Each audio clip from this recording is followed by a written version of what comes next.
ਹੁਣ ਕੋਈ ਇਹ ਸੋਚੇ ਕਿ ਇੰਡਸ ਰਿਵਰ ਬੇਸਨ ਦੇ ਨਾਲ ਜੁੜੇ ਹੋਏ ਇਹ ਤਿੰਨ ਦਰਿਆ ਸਤਲੁਜ, ਬਿਆਸ, ਰਾਵੀ ਤੇ ਦੂਸਰੇ ਪਾਸੇ ਦੇ ਜਿਹੜੇ ਝਨਾਹ, ਜੇਹਲਮ, ਉਹਨਾਂ ਨੂੰ ਇਹ ਮੋੜ ਲੈਣਗੇ। ਇਹ ਤਾਂ ਇੰਪੋਸੀਬਲ ਲੱਗਦਾ ਸੀ ਜਾਂ ਲੱਗਦਾ ਹੈ, ਲੇਕਿਨ ਆਲਰੇਡੀ ਇਹ ਇਸ ਦੇ ਉੱਤੇ ਬੜਾ ਸੀਰੀਅਸਲੀ ਕੰਮ ਕਰ ਰਹੇ ਨੇ ਕਿ 2029 ਦੀਆਂ ਚੋਣਾਂ ਤੋਂ ਪਹਿਲਾਂ ਉੱਤਰੀ ਭਾਰਤ ਤੇ ਰਾਜਸਥਾਨ ਨੂੰ ਪ੍ਰਾਇੋਰਟੀ ਹੈ ਕਿ ਇਹ ਵੱਡੀ ਗਿਫਟ ਦਿੱਤੀ ਜਾਏਗੀ ਇੰਡੀਅਨ ਸਟੇਟ ਵੱਲੋਂ 2029 ਦੀਆਂ ਇਲੈਕਸ਼ਨਾਂ ਤੋਂ ਕਿ ਪਾਣੀ ਜਿਹੜਾ ਉਹ ਡਾਇਵਰਟ ਕੀਤਾ ਜਾਏਗਾ। ਔਰ ਉਹਦੇ ਲਈ ਜਿਹੜੀ ਬਜਟ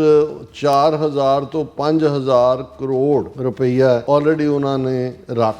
ਰੱਖ ਲਿਆ ਕਿ ਡੀਟੇਲ ਪ੍ਰੋਜੈਕਟ ਰਿਪੋਰਟ ਜਿਹੜੀ ਹੈ ਉਹ ਆਲਰੇਡੀ ਤਿਆਰ ਹੋ ਰਹੀ ਹੈ ਤਾਂ ਕਿ 14 ਕਿਲੋਮੀਟਰ ਦੀ ਇੱਕ ਟਨਲ ਜਿਹੜੀ ਕਿ ਇੰਡਸ ਰਿਵਰ ਉਸ ਨੂੰ ਬਿਆਸ ਦਰਿਆ ਦੇ ਨਾਲ ਜੋੜੇਗੀ। ਇਸ ਸਾਰੇ ਚੋਂ ਕਿਵੇਂ ਜਿਹੜਾ ਈਵਨ ਪੰਜਾਬ ਨੂੰ ਵੀ ਡਿਪਰਾਈਵ ਕਰਨ ਦੀ ਲਾਈਨ ਹੈ। ਦਾ project aims to increase irrigation capacity in the arid regions of Rajasthan by diverting water to Indira Gandhi Canal। ਉਹਨਾਂ ਨੇ ਕਿਹਾ ਕਿ ਇਹ ਜਿਹੜੀ ਹੈ ਇਹਦੇ ਨਾਲ ਈਵਨ ਡਰਿੰਕਿੰਗ ਪਾਣੀ ਵੀ ਦੂਜਾ ਤੀਜਾ ਮਿਲੇਗਾ ਇਹਨਾਂ ਦਿੱਲੀ ਔਰ ਹਰਿਆਣਾ ਔਰ ਰਾਜਸਥਾਨ ਨੂੰ, ਔਰ ਇਹ ਜਿਹੜਾ ਇਹਦੇ ਨਾਲ ਅਸੀਂ ਜਿਹੜਾ ਪਾਣੀ ਪਾਕਿਸਤਾਨ ਨੂੰ ਜਾਂਦਾ ਉਹ ਰੋਕ ਦਿਆਂਗੇ। ਤੇ ਇਸ ਮੁੱਦੇ ਦੇ ਉੱਤੇ ਜਿਹੜਾ ਜਦੋਂ awesome field marshal awesome Munir ਨੂੰ ਇਹ ਪੁੱਛਿਆ ਸੀ ਕਿ ਉਹਨਾਂ ਨੇ ਇੰਡਸ ਵਾਟਰ ਟ੍ਰੀਟੀ ਜਿਹੜੀ ਹੈ ਉਹ ਸਸਪੈਂਡ ਕੀਤੇ ਹੈ, ਉਹਨੇ ਕਿਹਾ ਸੀ ਜੇ ਇਹ ਹੋਇਆ ਤੇ ਅਸੀਂ ਤਾਂ ਮਿਜ਼ਾਈਲਾਂ ਸਾਡੇ ਕੋਲ ਬਹੁਤ ਨੇ, 7-8 ਮਿਜ਼ਾਈਲਾਂ ਦੇ ਨਾਲ ਹੀ ਅਸੀਂ ਪਾਣੀ ਖੋਲ ਲਾਂਗੇ। ਸੋ ਮਤਲਬ ਇਹ ਹੈ ਵੀ ਸਾਡੀ ਕਿਸਮਤ ਜੁੜੀ ਹੋਈ ਹੈ ਪਾਕਿਸਤਾਨ ਦੇ ਨਾਲ। ਸਿੱਖ ਕੌਮ ਦੀ ਹੋਂਦ, ਬਾਰਡਰ, ਤਹਿਜ਼ੀਬ ਔਰ ਇਹ ਤਬਾਹੀ